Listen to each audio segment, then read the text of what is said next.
बहू का असली घर। औरत का असली घर कौन सा होता है? उसका मायका या ससुराल? चलिए इस कहानी में जानते हैं। मानसी को घर सजाने का बहुत शौक था। एक दिन मानसी अपने पिताजी से कहती है, पापा, कल आते वक्त सड़क के किनारे लगे रंगीन गमले लेते आना। छत में छोटा सा गार्डन बनाऊंगी। अरे 2 महीने बाद तेरी शादी है। ससुराल जाकर ही सजाना, वही तेरा असली घर होगा। और फिर मानसी की शादी नारंग से हो जाती है। नारंग का घर होता तो है बहुत बड़ा, लेकिन पुराने तरीके का। फिर एक दिन, माँ जी देखिए, मैंने ड्राइंग रूम सजाया है। ये नया बड़ा टीवी और सोफे कैसे लग रहे हैं माँ जी? अरे ये सब नहीं चलेगा। यहाँ मेहमान आते हैं तो आराम से खटिया में बैठेंगे, सोफे में कहाँ पीठ सीधी करेंगे। और रंगीन टीवी का रिवाज हमारे घर में अभी नहीं आया है, समझी? सास मानसी को लगभग फटकार से लगाकर वहां से चली जाती है। वो सास से माफी मांगकर कमरे को फिर से पुराने जैसा ही सजा देती है। एक दिन किचन में मानसी सब्जी बना रही होती है कि तभी उसका पति वहां जाता है। अरे ये क्या कहते हैं इस सब्जी को? परवल जी, हमारे मायके में तो खूब बनती है। आज मन था खाने का तो सबके लिए बना दिया। अरे खाने का मन हो तो अपने घर पर जाकर खाओ ना। अब मानसी समझ जाती है कि पिता ने उसका दिल रखने के लिए ये कहा होगा कि ससुराल ही उसका असली घर है, जबकि उसका असली घर तो उसका मायका ही है।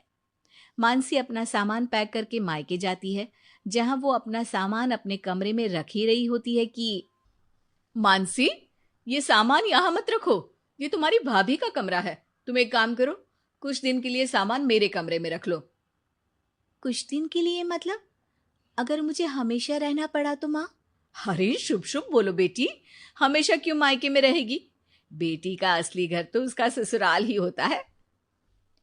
मानसी को माँ की बात समझ में नहीं आती कि आखिर कौन सा घर उसका है। वो इसी उधेड़-बुन में अपने कमरे में जाती है जो शादी से पहले उसका हुआ करता था। अलमारी खोलती है कि तभी पीछे से उसकी भाभी उसे टोक देती है। अरे दीदी, ये क्या? कुछ चाहिए था क्या? मुझे बोल देती। नहीं नहीं, मैं तो बस वैसे ही अपनी अलमारी में देख रही थी, लेकिन यहाँ तो मेरा कोई भी सामान नहीं है। दीदी, अब ये अलमारी मेरी है। आपकी शादी के बाद कमरा और अलमारी दोनों ही मेरे हैं।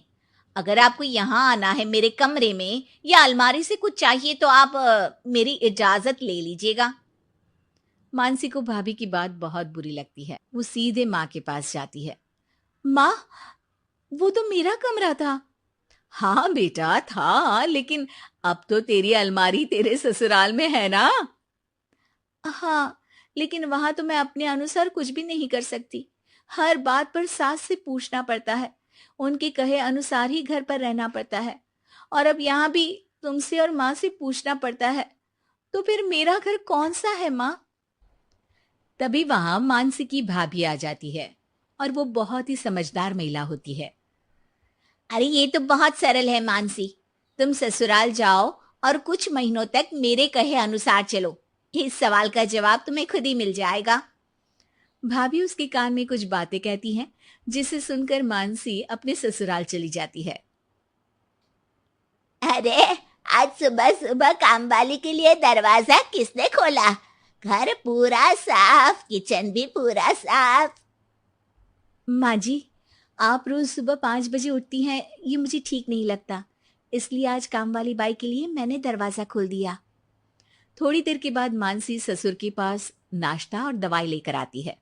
अरे मानसी बेटा तुम। हाँ पापा, आप समय पर नाश्ता करके दवाई ले ले।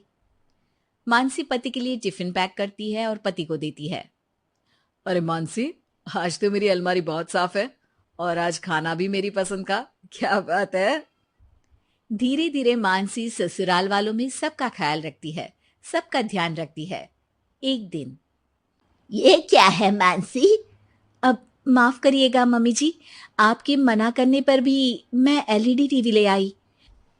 काम करने के बाद जब मैं फ्री होती हूँ ना, तो टीवी देखने का बहुत मन करता है। ब्लैक एंड व्हाइट टीवी में मुझे समझ में नहीं आता, इसलिए अपने कमरे के लिए कलर टीवी मंगवाया था। अरे बेटा, तेरा घर है, अपने कमरे में क्यों? ड्राइंग रूम में ही टीवी लगवा दे, हम भी देखेंगे। मानसी सास की बात सुनकर खुश हो जाती है। अरे मानसी, याद है एक सब्जी खाने का तुम्हें बहुत मन था, तो वो सब्जी बनाओ ना, हम सब लोग भी वही खाएंगे। लेकिन वो तो यहाँ पर बनती नहीं है ना।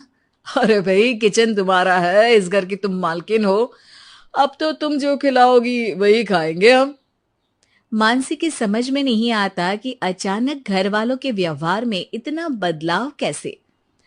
वो अपनी भाभी के पास मायके जाती है। भाभी, आपके कहे अनुसार मैंने सबका ख्याल रखा। घर की हर छोटी जरूरतों को मैंने खुद पूरा किया, और अब तो घर का हर सदस्य मुझे ही घर की मालकिन मानता है। लेकिन ये क्या फॉर्मूला थी भाभी, समझी नहीं मैं। देखो मानसी, घर किसी एक का नहीं बल्कि पूरे परिवार का होता है। चार दीवारी ईंट कंकड़ से बनने वाला घर अपना तभी होता है जब हर व्यक्ति अपनी जिम्मेदारी समझ उन चार दीवारी को घर बनाए, और ये तभी मुमकिन होगा जब आप खुद उस घर को अपना मान कर रहें जहां आप रहते हैं। मैं समझ गई भाभी। लड़ाई झगड़ा चालाकी से कोई भी घर अपना नहीं हो सकता, फिर चाहे वो औरत का ससुराल हो या फिर मायका।